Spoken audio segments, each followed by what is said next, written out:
Hello, everybody.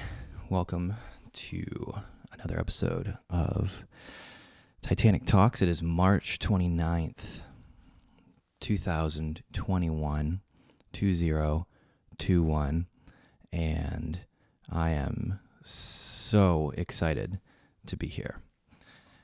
Here as in video on the World Wide Web, but also back in beautiful, warm, sunny, incredible, free Texas. I had quite the couple of days, quite the weekend, extended weekend. I was shooting a movie in the mountains of Idaho. And there was a lot of snow and a lot of travel. Getting there was pretty tricky. You know, traveling with all the restrictions is a relatively clunky process, to say the least. But I was able to successfully get all of my equipment and everything I needed. Other than my favorite headphones, which were stolen or lost. I'm trying to figure that out at this point. Somewhere along the lines of my travels, they found a new owner. So congratulations to whoever has those. It's always something with travel, you know. It was weirdly familiar, even though it's been about a year since really doing a trip like that. And it was an interesting feeling packing up the suitcase and getting all of the gear and equipment and everything in order. But it was a great success.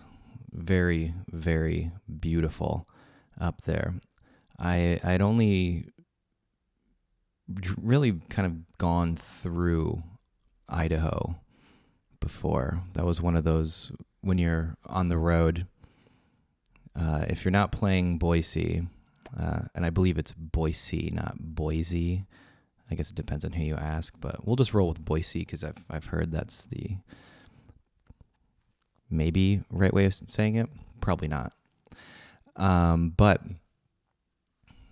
I know I had been to Boise before, but my only real recollection of it, as with many of the cities around the world, but primarily in the United States, being on tour, you only really see the hotel room or what's around the hotel room. And as much as I try to get out and explore all the places, when you're out on the open road, once you're a couple weeks in, if you have a day off, usually you just want to sleep. So most of the time when there was a day off, I would find myself in a hotel room watching Naked and Afraid. That's one of those things you don't really think about, or maybe I didn't think about when I was a kid, thinking of like, oh, it must be so cool being in a band and touring and the tour bus and all that stuff. And for the most part, it's just struggling to sleep, struggling to find a comfortable bathroom, and spending time in hotel rooms. It's a lot of fun though. We would always say it's like camping, being on tour, and that's a fairly accurate statement. And I had a lot of these kind of feelings just these past couple days, because the journey that we were on brought us from the mountains of Idaho, and then we were shooting music videos and short films in between Idaho and Seattle, Washington, which was a very, very lovely drive. And we got some really, really incredible footage. I've been working very hard on a new project. It's a new artist who I'll be announcing and showcasing the work that we've been doing together very soon. But he's a incredibly gifted songwriter, amazing lyricist, and I'm really, really excited about it. It's just very, very different from the things that I've worked on before, but there's magic to it, and that's kind of the thing I look for. Is I tend to gravitate towards fascinating individuals. So I'm kind of in a little bit of that honeymoon phase of just having shot some really just gorgeous footage, and really fun. Well, you'll see. But pretty awesome. And I got to go along on this one with one of my longtime collaborators and best friends, Mr. Tony Kate. And I can safely report that my abdominal muscles and stomach are currently in pain from laughing so hard, because he is one of the funniest people on the planet. And check out his work if you haven't seen it before. Chances are, if you're watching this, you're probably somewhat familiar with some of the work that Tony Kate has done. But if you're not, he's one of my favorite artists of all time, really. And as real as it gets, which is a rare thing. We're lucky on this lifelong journey to become so close to and just be around people who really have an understanding of what living life is. And he's one of those people. And it's just funny to think. I mean, we were talking about this the other night, but I mean, I started working with him when he was still a teenager. Maybe he was like 16 years old.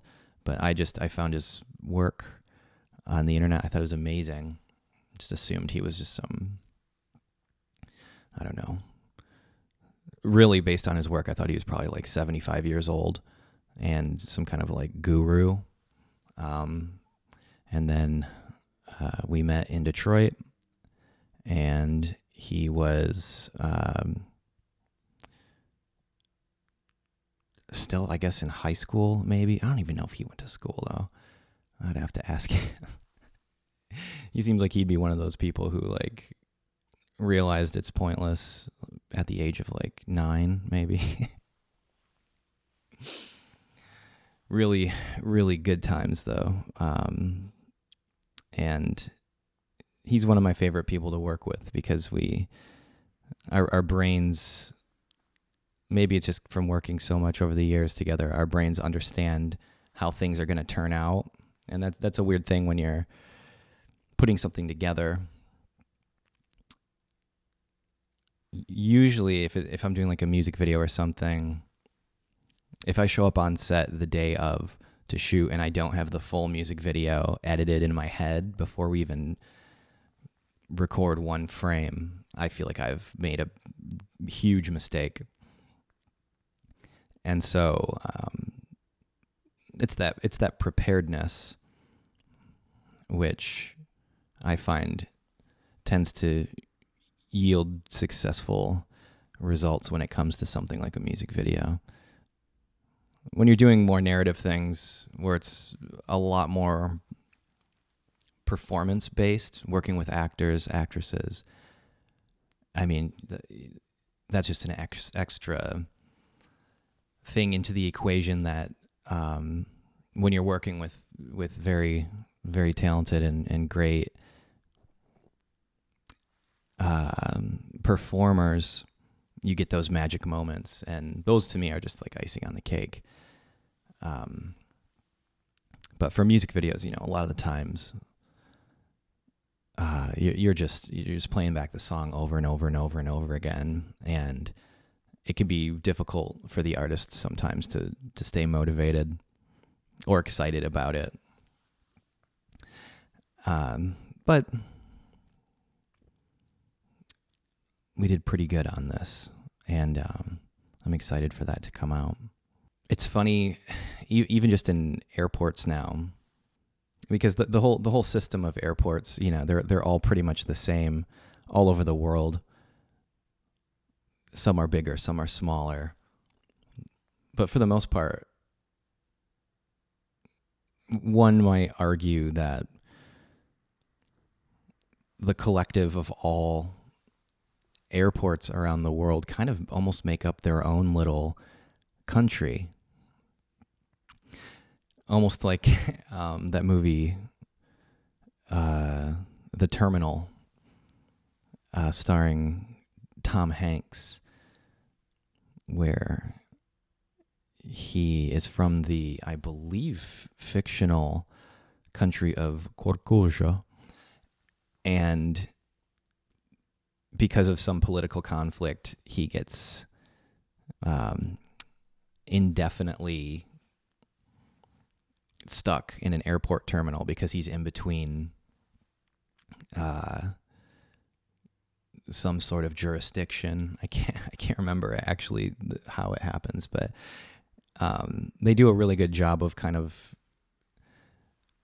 communicating that feeling of airports. And it's weird because as someone who, I would feel weird if I wasn't in an airport once a week at a certain point, and now it's been like almost a year, and so being back, it was weirdly nostalgic, but strange, because now, based on even just in the United States, there's a different kind of dynamic between each state that you're in, because each state has different rules and regulations, which, though being in the airport, there's a feeling of it's homogenized, but because the people who work at the airports, or a lot of the people who are in each different city's airport, they're from that area, and the culture of what is being referred to as the new normal, it just feels drastically different when the airports typically always felt the same. But maybe that's just something I hadn't noticed. But I'll tell you what, there's a different feeling, let's just say, between the state of Washington and the state of Texas. And I'm just happy to be back in Texas. It's really great down here. I'm comfortable. I noticed right away just my stress levels and my anxiety levels are very low here. And before I even moved here, I could feel that every time I would come to visit. I never thought I would move here, but I always felt comfortable. And so when I decided to leave California, really, it was one of those things where the last time I'd done a big move, it was that kind of between LA and New York, flipped a coin, and, I might as well have thrown a dart at a map at that point. But this time around, I had a lot of travel under my belt, and I was really going with my gut with like, where do I feel comfortable? And I love it down here. The South in general, really. There's I find, especially in conversations I've had with people who live in Europe or born and raised in Europe, or just around the world, the idea of the American South, the United States of America in the South. And there's just so many different versions of it. So that's kind of one thing. But I guess when you're on the other side of the world, you just kind of, I suppose I do that. Having gone to Germany, I would say, well, no, before Germany, just being a quick example, but before I went to Germany, I didn't really think there was a difference between North and South Germany. I just thought, it's just like Germany. It's all just, the same thing. And then you go there and you're like, oh, wow, it's, completely different. Different vibe, different energy, different food. I can't really pick up on the difference of any accents, but we certainly have it here. And it's always funny to me when I hear people who their first language is not English talk about the Southern accent, which is different everywhere, but some places got a drawl, some places don't. It just depends on where you're at. And sometimes you get a you-know-what and that kind of thing. And but it's weird because up in Michigan, there's kind of that too. It's a little bit higher.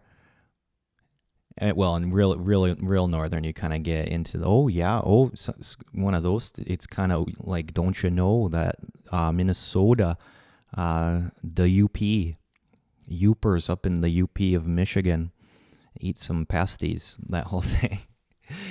But I don't know. I think the more I get acclimated with different regions, the more you can kind of place. I love meeting someone and hearing an interesting accent and trying to place where they're at. It gets trickier like on the East Coast unless they bust out a water, one of those. And I'm not even going to attempt the Boston accent because that's not where I've only been to Boston a couple times. And I don't want to do a disservice to one of my favorite accents. But anyway, a couple conversations I had with people who their first language was not English, and that they were saying how much they love the Southern accent, which is hilarious because in the States here, there tends to be a very unfair and very stereotypical connotation with a Southern accent. But overseas, they see it as like almost a weird distinguished kind of thing because at least this is one friend's conclusion, but he said it sounded very cool, calm, and collected and wise. And I was like, really? Like, that's an interesting take. Like, how come? And they're just like, oh, because I love Western movies, American Western movies, which was funny to me because all of my favorite Western movies are actually Italian. I love a good spaghetti Western, and just that the music and the directors, cinematographers are typically Italian, though a lot of the time they used American actors. But it's hilarious how the assumptions that we make of people and places that we're not directly familiar with, how movies can influence that so much. I met an amazing woman from North Korea who was a defector. And so she escaped and yeah, really risked her life to do that. And I was lucky enough to work on a documentary about her story, and she was saying how they would have to like sneak in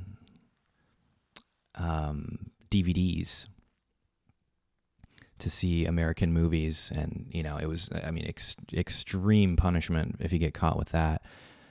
But I was having a conversation with her, and it was cool because when we shot that particular scene, or moment in the documentary, she had never seen the Hollywood sign before, and she grew up in North Korea just thinking that was so, that was like a dream of hers to see the Hollywood sign.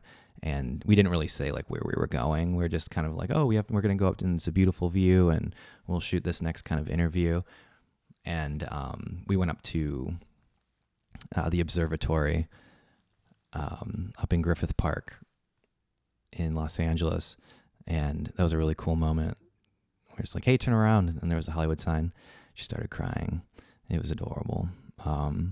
But she was saying, this is kind of a funny one. She was saying how, because Americans in the movies, especially like superhero movies, which was kind of like what she grew up watching, she was like, and she said she loved professional wrestling too. And I was like, hey, me too.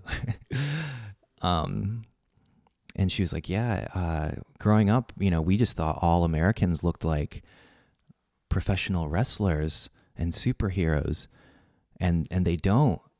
And she kind of points at me and she's like, they kind of look like you.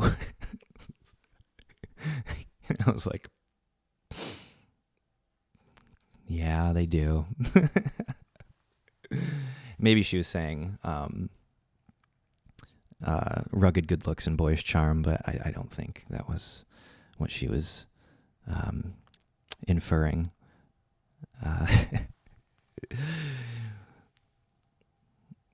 Fun times. I would love to collect just like all of the random things that I've been a part of over the years making movies. We watched the big main title UFC event. It was tricky because I would say over the past, 4 days, I probably only had a phone signal for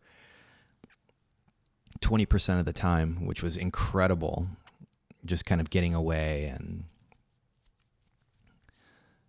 being in what looked like, everywhere you looked up in the mountains up there, it was just incredible. So much snow and just infinite beauty, and just the air is so crisp and just, no phone service for the most part.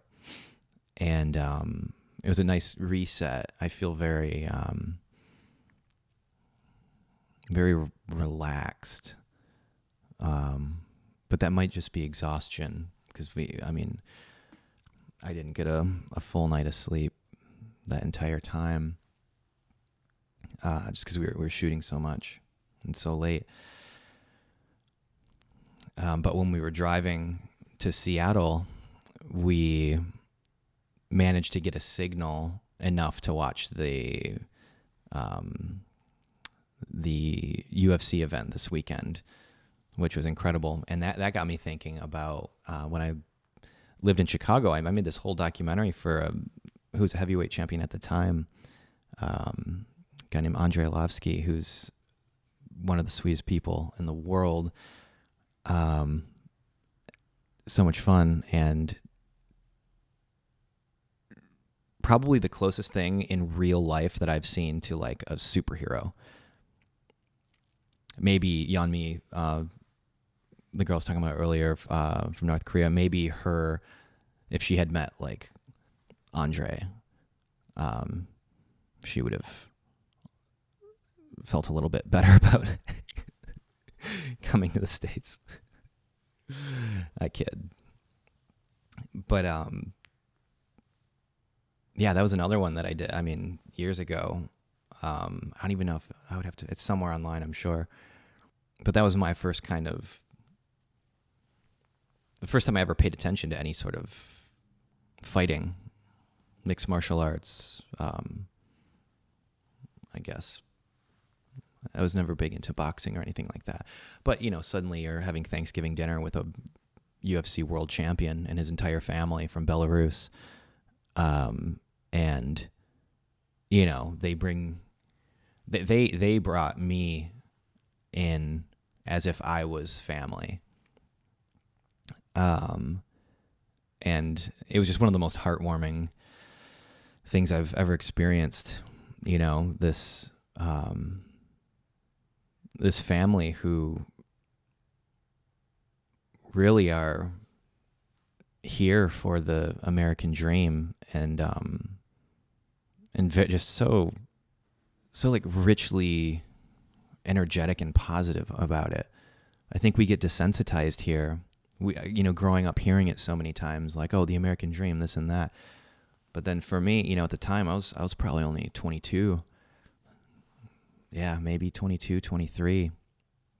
And that was the first time I really, and when you're shooting a documentary, especially, I mean, that's, you're living with them. And I remember just thinking, watching Andre just work out. He would take these ropes that were like telephone cables, and I could barely lift one of these things, and he's just kind of like it's nothing. And I remember him just like hitting the bag, and like I'm there with my camera, and he would just like kick the bag, and like I could feel it in my chest, just like, wow, this is something else. And that's kind of what got me into like actually watching those types of events, UFC events. And I try not to miss them.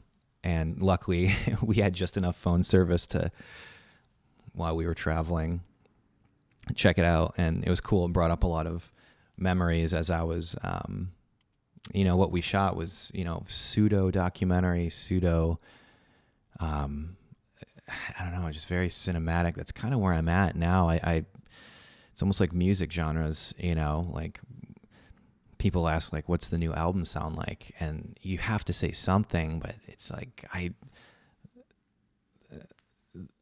have so many references and things that I love that I want to incorporate all together. So it's hard to really pinpoint what it is. And I think that's a result of,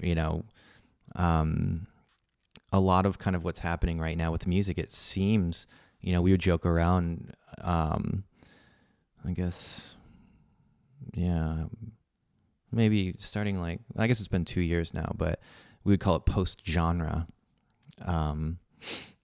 because we thought that was just funny. And, at the time it was, with what we were doing kind of with that project, it was an exercise in how far we could push it. To me, it was like comedically, but I guess the way it was received, maybe some of the silliness that I thought was in there was not communicated. That happens a lot. Well, it happens a lot in my life, at least. And doing that for a couple of years now, it kind of feels natural to be like, well, you know what? Like, I fell in love with country music only recently. I was always one of those dudes who thought it was, it all sounds the same and it's dumb and this and that. And yeah, I admit I was one of those guys who's like, oh, I listen to everything, but I wouldn't touch country. And then it just, I think it really was what I was going through in life. And it was the only music really that really spoke to me. Especially a lot of that older, like Hank Williams. That got me thinking recently, as I think about I guess, big picture, like humanity and the cycles of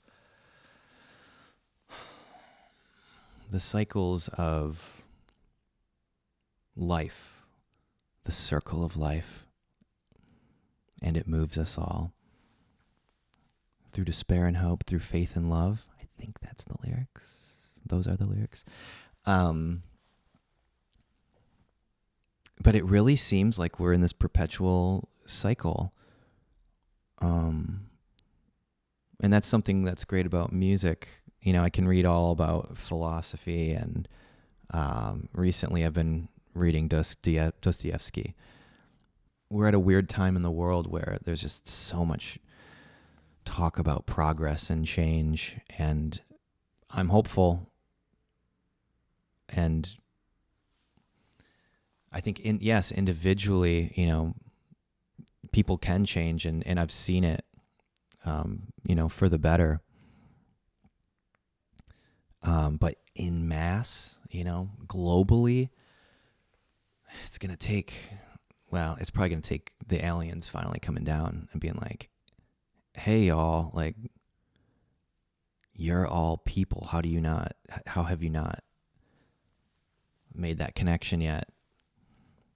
But, you know, that's that whole different conversation, and I don't have any of the answers. I just like to talk about it. And that's why I like reading about philosophy, even if I don't really agree with a lot of it. It's just fascinating when you read things that are just hundreds of years old or thousands of years old. And you can kind of come to that moment where it's like, oh yeah, people have always been like this. People are selfish. I've been a very selfish person. And I'm trying so hard not to be. I mean,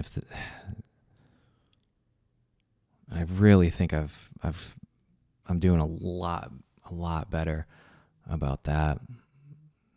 Just being in a better place, not only geographically, but mentally. And it's a constant thing. I got to keep checking myself.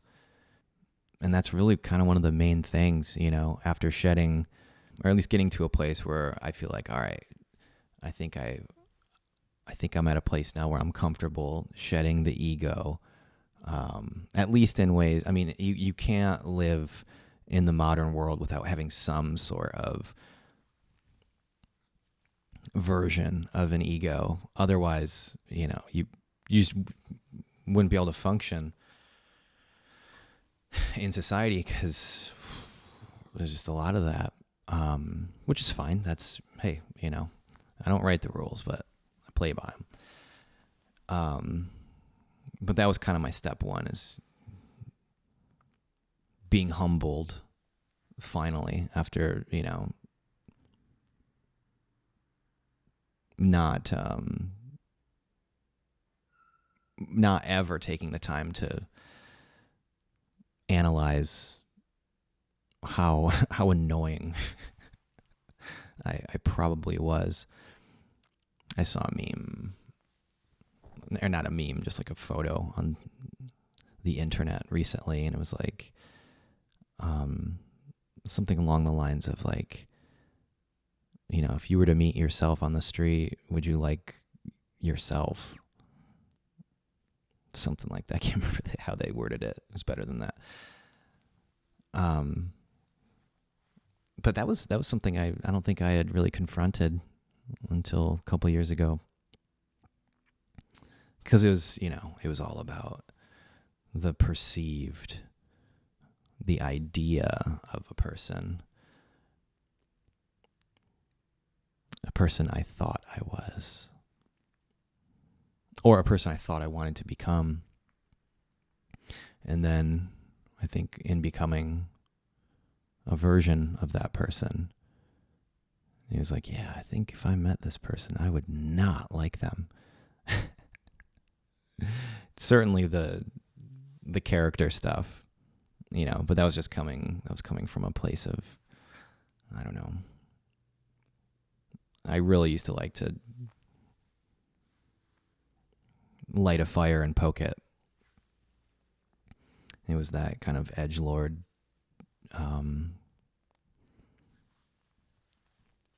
product of the internet, millennial in their early 20s who's mad at the world and then finally comes to the realization that the world doesn't care about you. But they may care about if you make something beautiful and it can help to improve their lives. That was a big shift for me. Because, it used to be, I'm going to make the greatest thing ever. And I thought I was alone in that until I met about 1,000 other people who were doing the exact same thing in Los Angeles. And then most of them were much better than me too. Like, oh, maybe I should write more songs.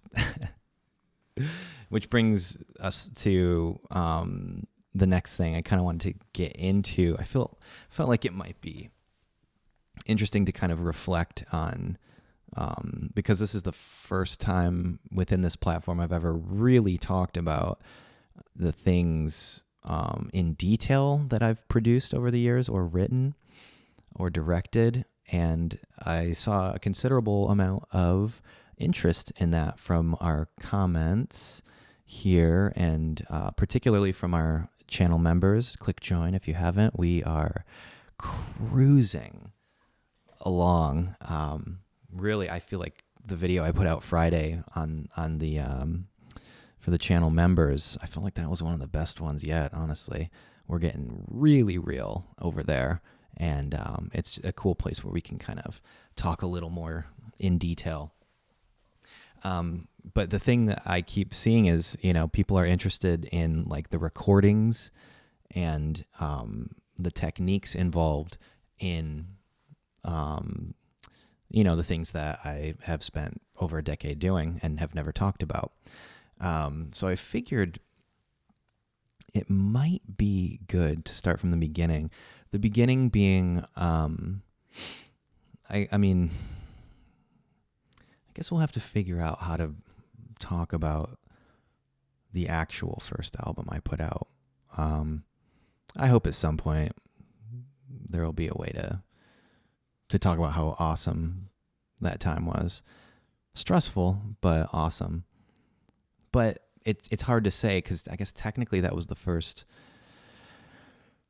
album I released that I produced, because I grew up playing in bands and we would record, but we never made albums. It was always EPs. And I recently found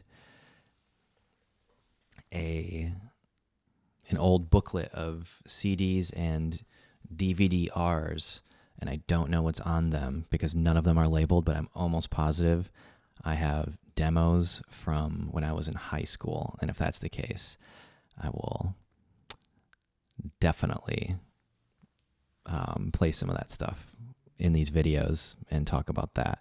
But let's start from the beginning, which was the first album I put out called Thick Jello. Now, I don't know if I ever commented on this. That album was kind of a collection of demos for the band that I was in, that ended up not getting used, but I liked I for about half of that album. And then I kind of realized maybe I'll put a solo album out at some point, because I've never taken my solo music seriously. It's one of those things, it's a hobby for me, but it's weird also because then after a while it kind of became a career. But it just doesn't feel like it's never felt like a job really for me. So, and that was, I think, to my detriment, at the time I put out Thick Jello, because when that came out, I had just moved to Los Angeles. It was within the first 3 months, because I had a sublet in Hollywood, and that's when I put it out. And it went pseudo viral, because when I put it out, I put it on Bandcamp and was just like, hey, I made this album on a $25 mixing board. If you like it, check it out, thanks, or whatever. And it went to like the front page of Reddit, and I think it was because it was and it was true. It was a $25 little Behringer mixing board, and I don't even think I had a proper interface at that time. So I would have to do the thing where I wasn't even using like a USB interface or anything like that. Like I had to like go in through the microphone in. I didn't know at all what I was doing. I just knew that I loved writing songs and I loved recording them. And so that entire album was recorded in Logic, using no like third-party plugins. So everything that comes in Logic, that's what I used. And it really kind of spans probably 3 years, maybe 4, of the first, I guess, wave of really struggling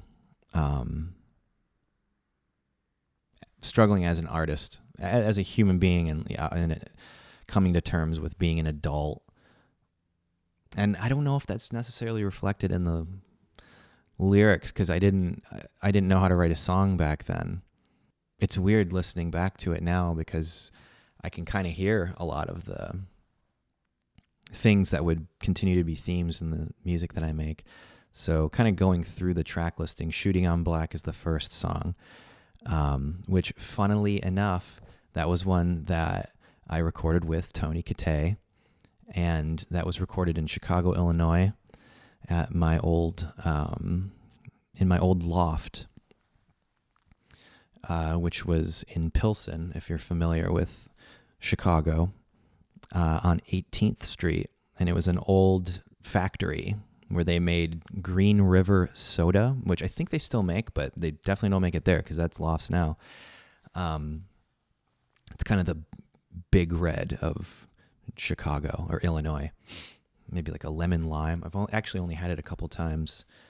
But it was in that factory. They converted it to Lofts. The main Moog part on there, the synthesizer, was my friend's vintage Prodigy, which is allegedly the first analog synthesizer that Trent Reznor used or had or fell in love with. It's to this day one of my favorite synths ever. It's just this was before MIDI came out. If you're unfamiliar with MIDI, musical instrument digital interface, it was basically when you could connect it to a sequencer or a computer, so you could have the computer play the music for you. And so a lot of a bulk of the synthesizer stuff that I do is sequenced, because you physically probably couldn't play some of these things with your hands, but sequencing, you can do some cool stuff, and that frees your fingers up to twist the knobs and get cool sounds and have them evolve and everything. And so at that time, a friend of mine, Justin Mcgrath, who performs under the name Polyfuse, who you should absolutely check out. I believe he just dropped like a 14-hour album or something like that. He sent it to me. I haven't had the chance to listen to it yet, but Polyfuse, he's amazing. And he was the first person to kind of help me to record. I remember, because, growing up playing in bands and stuff, especially in Michigan, there weren't a lot of like producers. And I remember one time there was a guy who was one of the go-to dudes who produced music. And it was around the time I started recording this album. And I didn't know that kind of tiny little thing I talked about, how MIDI works, which, by the way, anyone who's like really knows how it works, like, is probably angry with how I described it. But hey, we're just explaining it in case someone hasn't ever heard of it. That said, at one point, I didn't understand. I didn't even know how to plug a synthesizer in. And I remember asking someone, because my thought was, oh, well, I have to maybe like plug it into an amp and then I'll just put the microphone in front of the amp. So then I would do that and I'd be like, yeah, but it's losing all of like the low end frequencies and it sounds like it's coming through an amp. I want it to sound the way it sounds when I listen on headphones or on an album, and I would listen to Downward Spiral or, Depeche Mode, and just think like, how are they getting the synthesizers to sound like that? And I remember this one time, this guy, I won't name him, but I will say I would categorize him as someone who is a loser, but bless his heart. Maybe he was just living a life of fear. People tend to be afraid. Anyway, I sent him a message and was just like, hey, I was wondering, my friend let me borrow this Moog Prodigy and I'm trying to figure out how to like plug it in. Could you help me? And he was just like, no. I was like, okay. And around that time, I was also trying to learn how to properly record vocals. And I remember asking him, because he was from Michigan, but he had a studio in Chicago at the time. And I asked him, hey, is it cool? Can I volunteer at the studio? I'll sweep floors or, whatever. I just kind of want to sit in on like a vocal session just to kind of see how it works. And again, he's like, no. He's like, people get uncomfortable when there's someone there. And it's hilarious after working with the biggest producers like in the world, 10 years later, and being like, yeah, I guess, okay, some people might get uncomfortable and you're respectful of that. And if they want you to leave the room, you leave the room. But I've also been in a room with about 15 people and they just sing and that's that. Anyway, this guy, I don't think he ever went on to do anything. So it is what it is.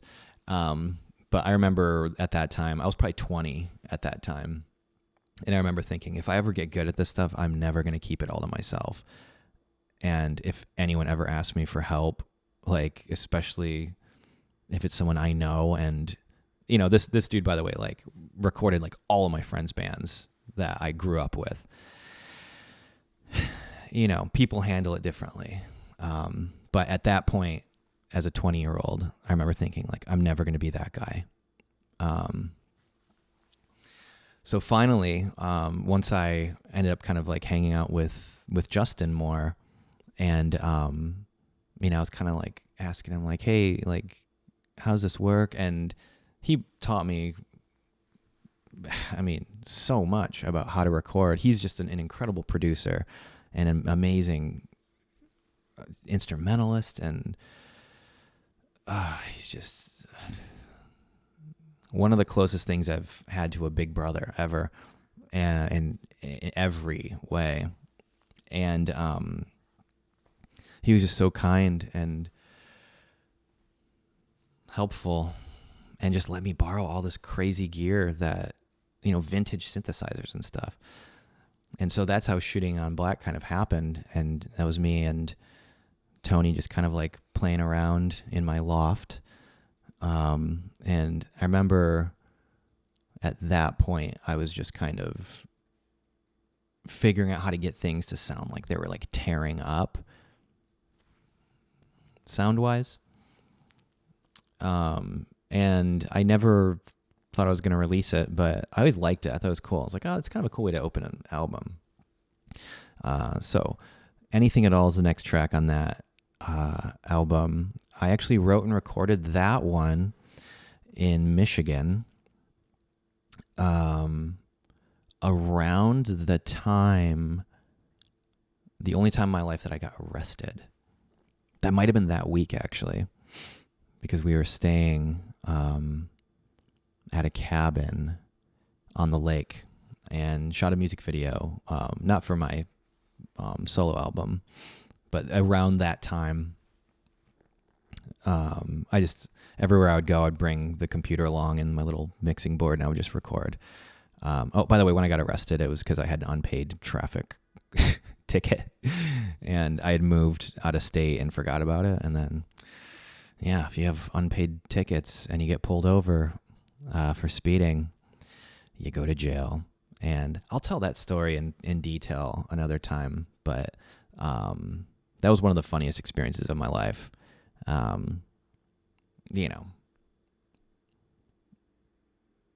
basically just sat in a holding cell, and then, I don't know. It's boring being in there. I'll say that much. I remember I brought a book, and I asked the officer, I was like, hey, can I bring my book? And he's like, yeah. I'm like, cool. And so they go in, they're processing everything, and the police officers were like super, super nice. I think I was like the only person in the jail because it was like in the middle of nowhere, because we're driving to this cabin that was like in the middle of nowhere in Michigan. And the officer, no joke, like apologized to me, and he's like, "You've got a warrant. I'm sorry. I have to arrest you." And I thought he was joking. I was like, "Oh, for real? Can I just like pay it right now?" He's like, "No, I have to arrest you." I was like, crazy. So I'm like, "Can I bring my book?" And he's like, yeah, you can bring your book. And so, by the way, I'm in like shorts and flip flops and like I think like a t-shirt, a white t-shirt, because we were gonna go like out on the boat, and so. So I'll tell the full version at another time, but I'm like doing the fingerprint thing, and it's like this crazy high tech machine now, and I'm like asking him, and like the dude's like having like computer problems, and I'm like helping him work the computer. It was super weird. Anyway, so they're like, all right, you get this like locker, and you have to put your things in the locker. And I was like, oh, can I bring my book into the cell? And they're like, no. And I was like, well, what am I going to do? I thought I could bring my book. He's like, well, yeah, you can bring your book, but you have to put it in the locker. I'm like, oh, come on. So I just sat there for, I don't know, it's like 10 hours or maybe, no. I don't know. I sat there for all day. And then, yeah, my brother bailed me out. And then like an hour later, we were on a boat drinking beer. Weird system we have here. Anyway, that's all I remember from anything at all. Recorded it extremely fast. I wish I would have mixed it better, but I had no equipment. Yeah, I think on that one, all of the synth sounds, I'm pretty sure are all built into Logic. The drum sounds are all built into Logic. Around that time, I only had like the default drum kit, and the snare sound was actually with brushes. And I thought they sounded cool for some reason. Limousine Machine, track 3. Well, so that one was recorded in northern Michigan, written in northern Michigan. I believe I was highly inebriated writing the lyrics, and I want to say it was the day that the guy went on a killing spree at the Batman movie. And, that's one of those, like, track 2, Anything at All, very, at least for, like, a kid in their 20s, like, I was thinking, and trying to figure out, who I was, and detaching from reality. I was just kind of starting to get into the drugs at that point. And, you get into that kind of dreamy, like nothing makes sense and it's funny kind of thing before it turns dark. But then Limousine Machine was just kind of a silly, looking at the state of the world at that time, And it's just kind of weird when the lyrics literally sound like a 20-year-old wrote them, which is because I was very young. So there's a very naive but fun and playful element to it. And when I think about that song, I kind of wish I would have arranged it differently, because the bridge, I think, maybe could have been the chorus. Nothing prepares you for adulthood. Nothing prepares you for adulthood. Yeah, that part could have gone twice. There's Mellotron in the bridge of that song. I'm trying to think. That would have been recorded on the Fender Mustang, which was a Japanese made guitar. One of my favorite guitars ever. Probably unlikely, but I would love to buy that. And yeah, just a real simple song, you know. I grew up listening to like Weezer and, you know, that kind of like pop punk thing, which is weirdly kind of coming back, you know, like spent a lot of time listening to like Dude Ranch, Blink-182 and Enema of the State, and just those really simple, you know, D-A-B-G, which I still like doing those kind of songs. But also there's kind of that, I don't know, growing up, I really liked Harvey Danger and Marcy Playground, and they were a little less produced than kind of like the Blink-182 and Weezer stuff. And so I think that was maybe, though at the time I recorded that, I was not listening to that stuff, but it had definitely rubbed off. And yeah, I don't know, simple songs, you know, I'm only getting back to the point where I like to write them again. You know, I always get questions from people, are you going to make music like you used to? It's like, man, that's a weird one. Like, maybe, I don't know. Like, I'm not going to try to make stuff like I used to, but I still like the things that influenced me to write those kinds of things. And so, I don't know, we'll see. I'm just kind of blowing with the wind here, you know. But I guess you could say like the simplicity in songs like that. There's something to be said about keeping things simple.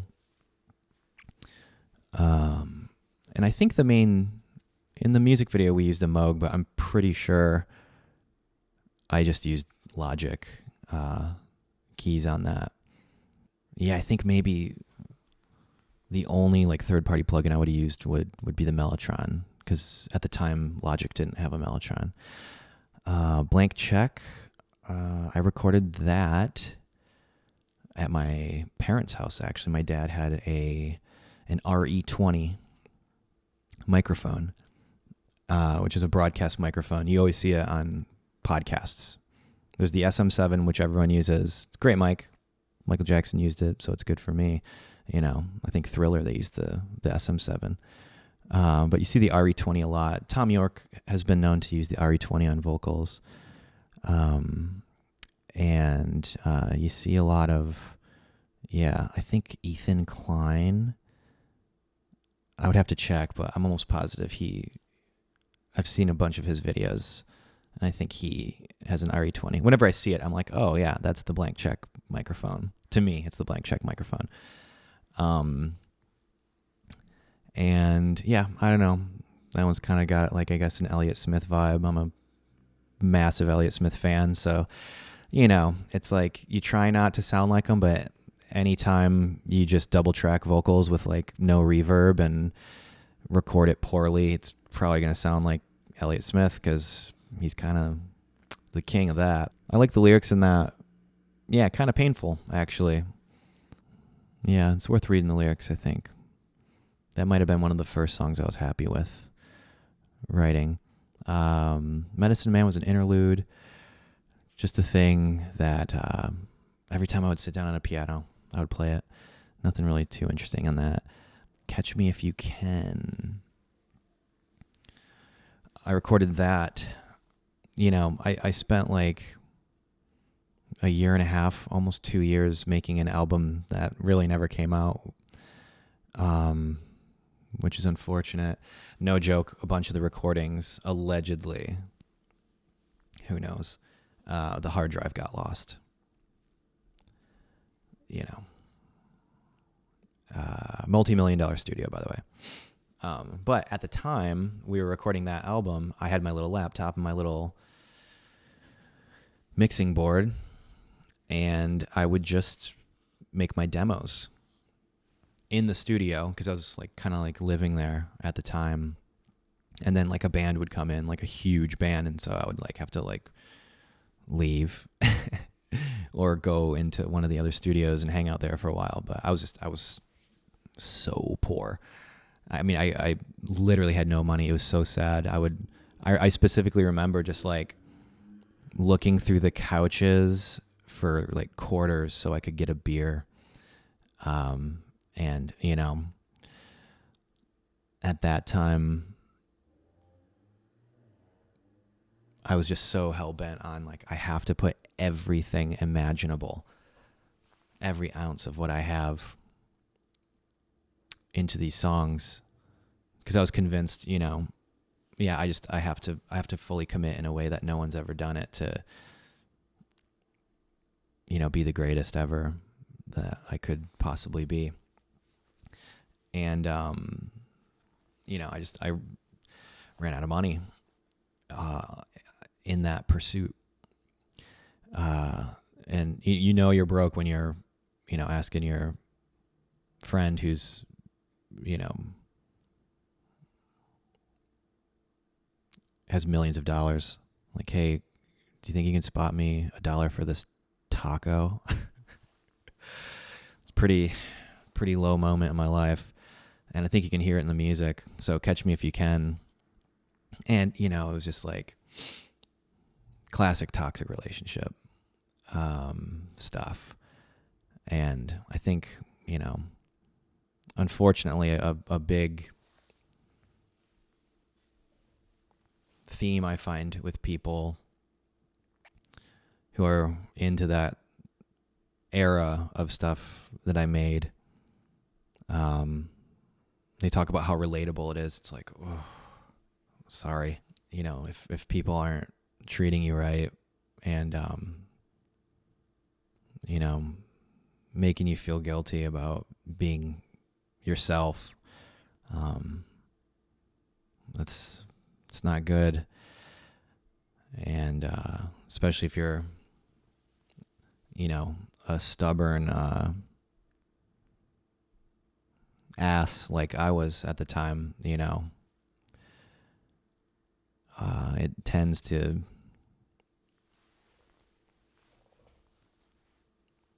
just make you whiny. I don't know, that song's kind of whiny to me. But also, I was a child when I wrote it, so it kind of makes sense. Throw Your Thoughts Away, track number 7. Where did I record? I think I recorded that one too, at the cabin on the lake in Michigan. Vocals are out of tune in that. I didn't know how to sing properly. Still don't, but at least I know how to be a little more in tune. But I like the vibe of it. I was really into Air. Still am, but at the time I was really into Air. I like the chorus, you know. It kind of is like a roundabout chorus. A way to throw your thoughts away for me. To throw your thoughts away.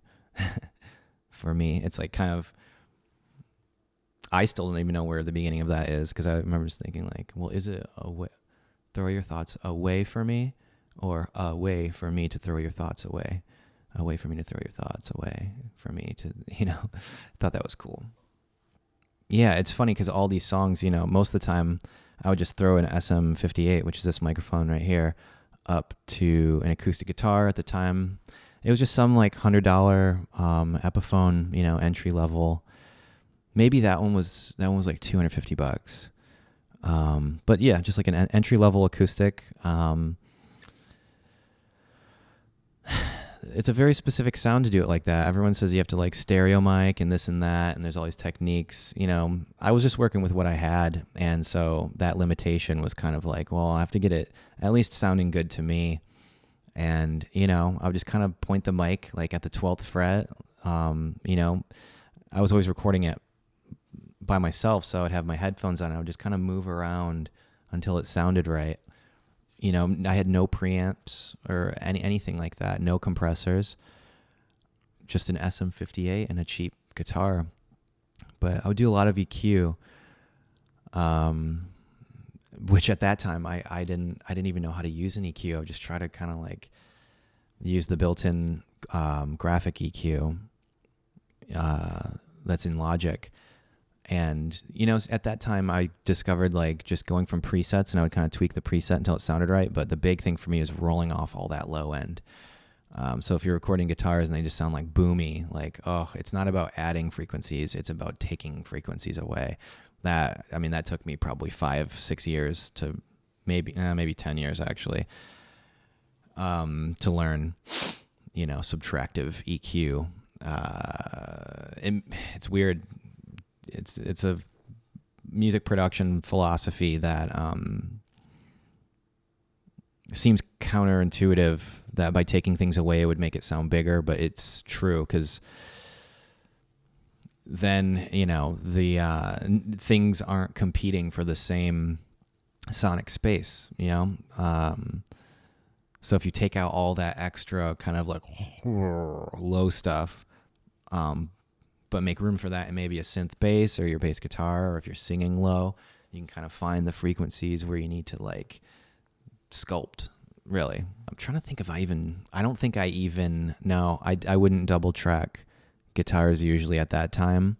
I would use a sample delay. I don't know what they call it in all the other DAWs, but in Logic, at least under delay, sample delay, that'll offset by milliseconds when you're hearing the sound from each individual track. So one ear will happen just a fraction of a second later, and it sounds like it's doubled. Not a true double, but it gives it kind of like space. And then I would use a stereo imager as well, just to kind of like do a fake stereo effect. This is before I got like all the Waves plugins. Now I would do something like that with like a real ADT I use a lot, and the J37 I use a lot for like a slapback kind of tape sound. But at this time, I was just using Logic. Weightless Egos. I think I recorded that one. I think that was on the RE20 as well at my parents' house. My dad used to have a little vocal booth that had an RE20 in it. And I'm pretty sure I recorded the acoustic there too. I was smoking a lot of the Devil's Lettuce at that time. And that's a stoner song if I've ever heard one. But that's where my head was. That was later on in the recording process when I did that one. And I was very depressed. Kind of cool though. I don't know. That might be my favorite song on that album. It's, if I had to pick one. Thick Jello.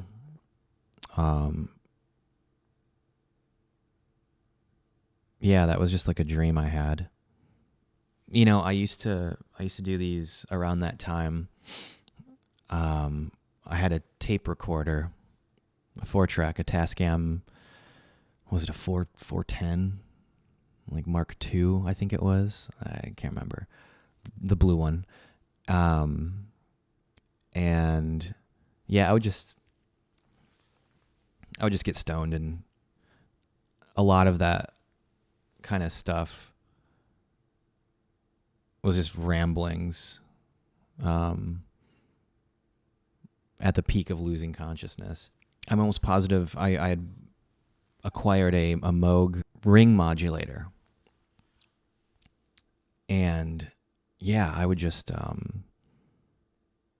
yeah, pretty much just get stoned and plug in the ring modulator into the tape machine and just make noise. Because you could self-oscillate that, almost like a synthesizer, and just get weird sounds. Into the Flames, that was an exercise in writing a rock and roll song that was recorded in Chicago. Again, even though I was surrounded by the most expensive gear in the world, I was recording on a laptop. Because I was learning how to work in a studio at that point on Neve consoles, SSLs. I mean, it was almost ironic. There's a couple photos from around that time of me just surrounded by like incredible gear, and I'm just like on a laptop with a terrible little mixing board. But that's all I knew. That's you know, even though I had access to everything, I didn't know how to use it. And so I was like, well, I know I can use this. And I would do that song's another example, Into the Flames, of just like waiting around, to work with a producer. Because at the time, I was on borrowed time working there. Yeah, we did some really cool stuff there. It's just kind of a bummer it never came out. But it was that thing, we couldn't get a deal, and which is hilarious looking back now. Yeah, just couldn't get a record deal. It's weird, there's the thing, so many people now, there's a couple, music, there's the one music video from that era for the stuff that we recorded at that studio. And it's funny, it's got a lot of views now, and people are like, how did I miss this? It's like, well, I'll tell you what, it's weird, 10 years later for people to hear this stuff finally. Anyway, Into the Flames, the main thing I remember about that is the producer we were working with, he just had an insane guitar collection, and he had this old Rickenbacker. For the guitar players out there, it's the one that had the slanted frets. So when you're looking at the frets, they weren't pointed up like that. They were pointing at you. I'd never seen one of those before. And really interesting guitar tones, because that whole album was just using like built-in sounds. I don't even think I used an amp sim on that. Horrible mix on that, but I just wanted it to sound loud and abrasive. And the bass guitar actually sounds pretty cool because my friend let me borrow his 5-string, which I know I said I don't like 5 strings, and I don't, but he had an amazing, I think it was a P, Fender American P bass, which I would ultimately end up getting the 4-string version of that same bass because I love the sound specifically from that song. And yeah, I remember just blasting everything. I wanted it to sound abrasive. And then, the last track, 732. Yeah, I did that one in Logic, but I was experimenting with Reason. I don't know if anyone uses Reason anymore, but I had read that